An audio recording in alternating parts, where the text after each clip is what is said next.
Hello guys, आज के इस वीडियो में टॉप 50 क्वेश्चन लेके आए हैं जो हाल फिलहाल की परीक्षा में रिपीट हो चुके हैं। इसलिए वीडियो आपके लिए बहुत ही महत्वपूर्ण होने वाली है। वीडियो को बिल्कुल भी स्किप नहीं करना। चलिए वीडियो शुरू करते हैं। आपका पहला प्रश्न है, भारतीय संविधान को कब लागू किया गया? भारतीय संविधान को कब लागू किया गया? तो इसका आपका राइट आंसर हो जाएगा 26 जनवरी 1950 को, यानी कि ऑप्शन नंबर ए आपका बिल्कुल सही जवाब हो जाएगा। चलिए अगला क्वेश्चन देखते हैं। 1930 में गांधी जी ने किस आंदोलन की शुरुआत की थी? 1930 में गांधी जी ने किस आंदोलन की शुरुआत की थी? तो इसका आपका राइट आंसर हो जाएगा सविनय अवज्ञा आंदोलन, यानी कि ऑप्शन नंबर ए आपका बिल्कुल सही जवाब हो जाएगा। चलिए अगला क्वेश्चन देखते हैं। भारत के प्रथम उपराष्ट्रपति कौन थे? भारत के प्रथम उपराष्ट्रपति कौन थे? तो इसका आपका राइट आंसर हो जाएगा डॉक्टर डॉक्टर राधाकृष्णन, डॉक्टर स्वामी राधाकृष्णन, यानी कि ऑप्शन नंबर ए आपका बिल्कुल सही जवाब हो जाएगा। चलिए अगला क्वेश्चन देखते हैं। भारत में द्वितीय आम चुनाव कब हुआ? भारत में द्वितीय आम चुनाव कब हुआ? तो इसका आपका राइट आंसर हो जाएगा 1957, यानी कि ऑप्शन नंबर सी आपका बिल्कुल सही जवाब हो जाएगा। चलिए अगला क्वेश्चन देखते हैं। भारतीय संविधान का निर्माण किसने किया? भारतीय संविधान का निर्माण किसने किया? तो इसका आपका राइट आंसर हो जाएगा डॉक्टर भीमराव अम्बेडकर, यानी कि ऑप्शन नंबर ए आपका बिल्कुल सही जवाब हो जाएगा। चलिए अगला क्वेश्चन देखते हैं। मुस्लिम लीग की स्थापना कब हुई थी? मुस्लिम लीग की स्थापना कब हुई थी? तो इसका आपका राइट आंसर हो जाएगा 1906 में, यानी कि ऑप्शन नंबर बी आपका बिल्कुल सही जवाब हो जाएगा। चलिए अगला क्वेश्चन देखते हैं। 1885 ईस्वी में किस राजनीतिक दल की स्थापना हुई? 1885 में किस राजनीतिक दल की स्थापना हुई? तो इसका आपका राइट आंसर हो जाएगा भारतीय राष्ट्रीय कांग्रेस की, यानी कि भारतीय राष्ट्रीय कांग्रेस दल की स्थापना हुई, यानी कि ऑप्शन नंबर ए आपका बिल्कुल सही जवाब हो जाएगा। इसी तरह के और वीडियो देखने के लिए हमारे चैनल को सब्सक्राइब करें। चलिए अगला क्वेश्चन देखते हैं। पहली लोकसभा में निर्वाचित सदस्यों की संख्या थी? पहली लोकसभा में निर्वाचित सदस्यों की संख्या थी, तो इसका आपका राइट आंसर होगा 489, यानी कि ऑप्शन नंबर डी आपका बिल्कुल सही जवाब हो जाएगा। चलिए अगला क्वेश्चन देखते हैं। भारतीय राष्ट्रीय कांग्रेस पार्टी की स्थापना हुई थी? भारतीय राष्ट्रीय कांग्रेस पार्टी की स्थापना हुई थी, तो इसका आपका राइट आंसर होगा 1885 में ईस्वी में, यानी कि ऑप्शन नंबर डी आपका बिल्कुल सही जवाब हो जाएगा 1885 ईस्वी में। चलिए अगला क्वेश्चन देखते हैं। एवो ह्यूम नामक अंग्रेज किस राजनीतिक दल की स्थापना की? ओ ह्यूम नामक अंग्रेज किस राजनीतिक दल की स्थापना की? तो इसका आपका राइट आंसर हो जाएगा कांग्रेस पार्टी, यानी कि ऑप्शन नंबर ए आपका बिल्कुल सही जवाब हो जाएगा कांग्रेस पार्टी। चलिए अगला क्वेश्चन देखते हैं।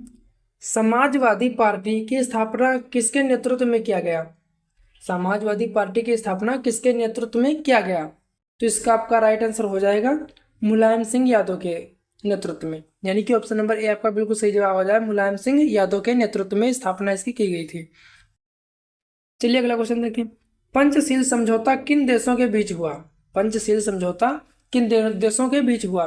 तो इसका आपका राइट आंसर हो जाएगा भारत और चीन के बीच में, यानी कि ऑप्शन नंबर सी आपका बिल्कुल सही जवाब हो जाएगा। भारत और चीन के बीच में पंचशील समझौता हुआ था। चलिए अगला क्वेश्चन देखते हैं। गुट निरपेक्ष आंदोलन एक अंतर्राष्ट्रीय संस्था है, किस इसकी स्थापना कब हुई? गुट निरपेक्ष आंदोलन एक अंतर्राष्ट्रीय संस्था है, इसकी स्थापना कब हुई? तो इसका आपका राइट आंसर हो जाएगा 1961, यानी कि ऑप्शन नंबर ए आपका बिल्कुल सही जवाब हो जाएगा 1961 ईस्वी में इसकी स्थापना हुई थी। चलिए अगला क्वेश्चन देखते हैं। भारत में सबसे अधिक रोजगार देने वाला क्षेत्र कौन सा है? भारत में सबसे अधिक रोजगार देने वाला क्षेत्र कौन सा है? तो इसका आपका राइट आंसर होगा कृषि क्षेत्र, यानी कि ऑप्शन नंबर बी आपका बिल्कुल सही जवाब हो जाएगा। कृषि क्षेत्र है जो भारत में सबसे ज्यादा रोजगार देता है। चलिए अगला क्वेश्चन देखते हैं। एक दलीय प्रभुत्व के संबंध में कौन सही है? एक दलीय प्रभुत्व के संबंध में कौन सही है? तो इसका आपका राइट आंसर है ऑप्शन नंबर डी, यानी ए और सी सही है। विकल्प ए विकल्प के रूप में किसी मजबूत राजनीतिक दल का अभाव और एक दलीय प्रभुत्व का संबंध राष्ट्र के औपनिवेशिक अति से, यानी कि दोनों सही है, ए और सी। ऑप्शन नंबर डी आपका बिल्कुल सही जवाब हो जाएगा।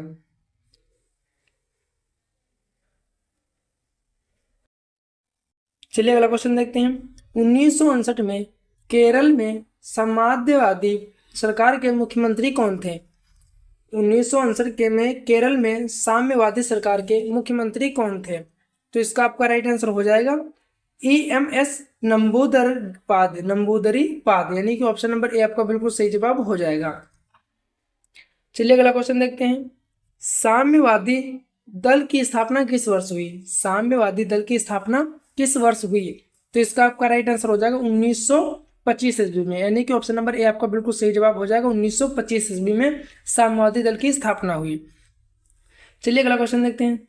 साम्यवादी दल का मुख्य उद्देश्य रहा है, मुख्य उद्देश्य रहा है, तो इसका आपका राइट आंसर हो जाएगा ऑप्शन नंबर डी उपरोक्त सभी, यानी कि समाजवाद तथा साम्यवाद की स्थापना, गरीब मजदूरों किसानों के शोषण के से मुक्ति, पूंजीवाद की समाप्ति, यानी कि ऑप्शन नंबर डी आपका बिल्कुल सही जवाब हो जाएगा। चलिए अगला क्वेश्चन देखते हैं।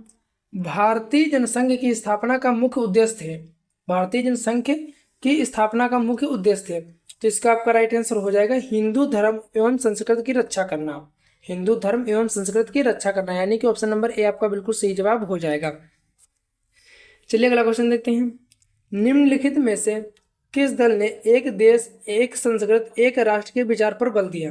निम्नलिखित किस दल ने एक देश एक संस्कृति एक राष्ट्र और एक विचार पर बल दिया? तो इसका आपका राइट आंसर हो जनसंघ दल, यानी कि ऑप्शन नंबर ए आपका बिल्कुल सही जवाब हो जाएगा। चलिए अगला क्वेश्चन देखते हैं। 1977 में भारतीय जनसंघ का विकल्प किस पार्टी में हुआ? 1977 ईस्वी में भारतीय जनसंघ का विलय किस पार्टी में हुआ?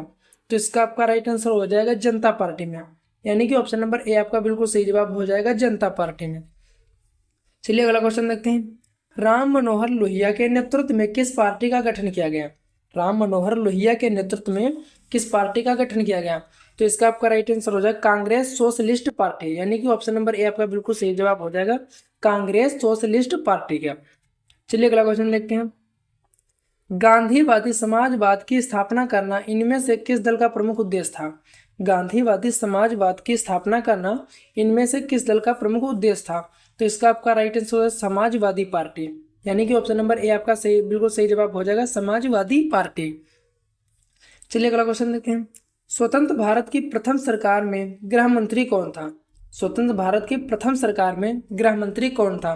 तो इसका आपका राइट आंसर हो जाएगा सरदार वल्लभ भाई पटेल, यानी कि ऑप्शन नंबर बी आपका बिल्कुल सही जवाब हो जाएगा सरदार वल्लभ भाई पटेल। चलिए अगला क्वेश्चन देखते हैं। स्वतंत्रता के बाद विभिन्न रियासतों को भारतीय संघ में जोड़ने में किस भारतीय नेता का प्रमुख योगदान रहा है? स्वतंत्रता के बाद विभिन्न रियासतों को भारतीय संघ में जोड़ने में किस भारतीय नेता का प्रमुख योगदान रहा है? तो इसका आपका राइट आंसर हो जाएगा सरदार वल्लभ भाई पटेल, यानी कि ऑप्शन नंबर ए आपका बिल्कुल सही जवाब हो जाएगा। चलिए अगला क्वेश्चन देखते हैं। 1951 में आचार्य कृपलानी कांग्रेस के अलग होकर किस पार्टी की स्थापना की? 1951 में आचार्य कृपलानी कांग्रेस से अलग होकर किस पार्टी की स्थापना किया? तो इसका आपका राइट आंसर हो जाएगा किसान मजदूर प्रजा पार्टी, यानी कि ऑप्शन नंबर बी आपका बिल्कुल सही जवाब हो जाएगा। चलिए अगला क्वेश्चन देखते हैं। संस्थागत क्रांतिकारी दल किस देश की राजनीतिक दल है? संस्थागत क्रांतिकारी दल किस देश की राजनीतिक दल है? तो इसका आपका राइट आंसर हो जाएगा मैक्सिको की, यानी कि ऑप्शन नंबर डी आपका बिल्कुल सही जवाब हो जाएगा। चलिए अगला क्वेश्चन देखते हैं। अंतर्राष्ट्रीय मजदूर दिवस कब मनाया जाता है? अंतर्राष्ट्रीय मजदूर दिवस कब मनाया जाता है? तो इसका आपका राइट आंसर हो जाएगा 1 मई को, यानी कि ऑप्शन नंबर डी आपका बिल्कुल सही जवाब हो जाएगा 1 मई को। चलिए अगला क्वेश्चन देखते हैं। फ्रांसीसी की क्रांति कब हुई? फ्रांसीसी क्रांति कब हुई? तो इसका आपका राइट आंसर हो जाएगा 1789 ईस्वी, यानी कि ऑप्शन नंबर बी आपका बिल्कुल सही जवाब हो जाएगा 1789 ईस्वी में। चलिए अगला क्वेश्चन देखते हैं। 1957 के चुनाव में साम्यवादी दल का मुख्य कार्यक्रम थे। 1957 के चुनाव में साम्यवादी दल का मुख्य कार्यक्रम थे, तो इसका आपका राइट आंसर हो जाएगा उपरोक्त सभी, यानी कि ऑप्शन नंबर डी आपका बिल्कुल सही जवाब हो जाएगा। राष्ट्रमंडल से भारत को अलग होना, विदेश उद्योगों का राष्ट्रीयकरण, पूर्ण रोजगार एवं पूर्ण सामाजिक सुरक्षा, यानी कि ऑप्शन नंबर डी आपका बिल्कुल सही जवाब हो जाएगा। चलिए अगला क्वेश्चन देखते हैं। 1977 ईस्वी में अनेक समाजवादी गुटों एवं समाजवादी दलों ने किस दल में अपने आप को विलय कर लिया? तो इसका आपका राइट आंसर हो जाएगा जनता पार्टी, यानी कि ऑप्शन नंबर सी आपका बिल्कुल सही जवाब हो जाएगा जनता पार्टी। चलिए अगला क्वेश्चन देखते हैं। गुट निरपेक्षता का अर्थ है, तो इसका आपका राइट आंसर होगा विश्व के किसी भी गुट में शामिल नहीं होना। विश्व के किसी भी गुट में शामिल नहीं होना, यानी कि ऑप्शन नंबर बी आपका बिल्कुल सही जवाब हो जाएगा। चलिए अगला क्वेश्चन देखते हैं, समाजवादी पार्टी की स्थापना कब हुई? समाजवादी पार्टी की स्थापना कब हुई? तो इसका आपका राइट आंसर हो जाएगा 1992 ईस्वी में, यानी कि ऑप्शन नंबर ए आपका बिल्कुल सही जवाब हो जाएगा। चलिए अगला क्वेश्चन देखते हैं, 1970 ईस्वी में 1937 ईस्वी में डॉक्टर भीमराव अंबेडकर ने किस पार्टी की स्थापना की? तो इसका आपका राइट आंसर होगा स्वतंत्र पार्टी, यानी कि ऑप्शन नंबर सी आपका बिल्कुल सही जवाब हो जाएगा, स्वतंत्र पार्टी। चलिए अगला क्वेश्चन देखते हैं, 1939 में नेताजी सुभाष चंद्र बोस के नेतृत्व में किस पार्टी की स्थापना की गई? 1939 ईस्वी में नेताजी सुभाष चंद्र बोस के नेतृत्व में किस पार्टी की स्थापना की गई? तो इसका आपका राइट आंसर हो जाएगा फॉरवर्ड ब्लॉक की, यानी कि ऑप्शन नंबर ए आपका बिल्कुल सही जवाब हो जाएगा। चलिए अगला क्वेश्चन देखते हैं, 1959 ईस्वी में स्थापित स्वतंत्र पार्टी का संस्थापक निम्नलिखित में से किसे माना जाता है? तो इसका आपका राइट आंसर हो जाएगा राजगोपालाचारी को, यानी कि ऑप्शन नंबर बी आपका बिल्कुल सही जवाब हो जाएगा, राजगोपालाचारी को। चलिए अगला क्वेश्चन देखते हैं, किस वर्ष चीन ने भारत पर आक्रमण किया? किस वर्ष चीन ने भारत पर आक्रमण किया? तो इसका आपका राइट आंसर हो जाएगा 1962 ईस्वी में, यानी कि ऑप्शन नंबर ए आपका बिल्कुल सही जवाब हो जाएगा। चलिए अगला क्वेश्चन देखते हैं, गुट निरपेक्ष देशों का प्रथम शिखर सम्मेलन कहाँ आयोजित किया गया? गुट निरपेक्ष देशों का प्रथम शिखर सम्मेलन कहाँ आयोजित किया गया? तो इसका आपका राइट आंसर हो जाए बेलग्रेड में, यानी कि ऑप्शन नंबर डी आपका बिल्कुल सही जवाब हो जाए, बेलग्रेड में। चलिए अगला क्वेश्चन देखते हैं, जनता पार्टी जनसंघ कांग्रेस फॉर डेमोक्रेसी और संगठन कांग्रेस अप्रैल 1977 ईस्वी में विलय कर कौन पार्टी बनाए? विलय कर कौन पार्टी बनाए? तो इसका आपका राइट आंसर हो जाएगा जनता पार्टी, यानी कि ऑप्शन नंबर बी आपका बिल्कुल सही जवाब हो जाएगा, जनता पार्टी। अगर इसी तरह के और वीडियो देखना है तो हमारे चैनल को सब्सक्राइब करें। चलिए अगला क्वेश्चन देखते हैं, गुट निरपेक्षता की नींव रखने में किस भारतीय नेता का प्रमुख योगदान रहा है? गुट निरपेक्षता की नींव रखने में किस भारतीय नेता का प्रमुख योगदान रहा है? तो इसका आपका राइट आंसर हो जाए पंडित जवाहरलाल नेहरू का, यानी कि ऑप्शन नंबर सी आपका बिल्कुल सही जवाब हो जाएगा। चलिए अगला क्वेश्चन देखते हैं, गैर कांग्रेसवाद का नारा किसने दिया? गैर कांग्रेसवाद का नारा किसने दिया?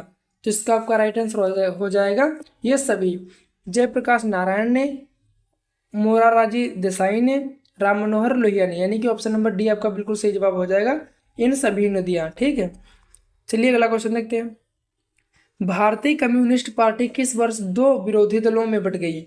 भारतीय कम्युनिस्ट पार्टी किस वर्ष दो विरोधी दलों में बट गई? तो इसका आपका राइट आंसर हो जाएगा 1964 ईस्वी में, यानी कि ऑप्शन नंबर बी आपका बिल्कुल सही जवाब हो जाएगा 1964 ईस्वी में। चलिए अगला क्वेश्चन देखते हैं, स्वतंत्रता प्राप्ति के बाद भारत के सामने प्रमुख चुनौतियां थी। स्वतंत्रता प्राप्ति के बाद भारत के सामने प्रमुख चुनौतियां थी। तो इसका आपका राइट आंसर हो जाएगा उपरोक्त सभी, यानी राष्ट्रीय एकता की चुनौती, लोकतांत्रिक व्यवस्था की स्थापना की चुनौती, गरीबी एवं रोजगार समाप्त की चुनौती, यानी कि ऑप्शन नंबर डी आपका बिल्कुल सही जवाब हो जाएगा। चलिए अगला क्वेश्चन देखते हैं, कांग्रेस का विभाजन का प्रमुख कारण रहा है? कांग्रेस का विभाजन का प्रमुख कारण रहा है। तो इसका आपका राइट आंसर हो उपरोक्त सभी, यानी कि लॉर्ड कर्जन का प्रतिक्रियावादी शासन, धार्मिक पुनरुत्थान, लाल बाल पाल के उग्र विचार, यानी कि ऑप्शन नंबर डी आपका बिल्कुल सही जवाब हो जाएगा, ये सभी।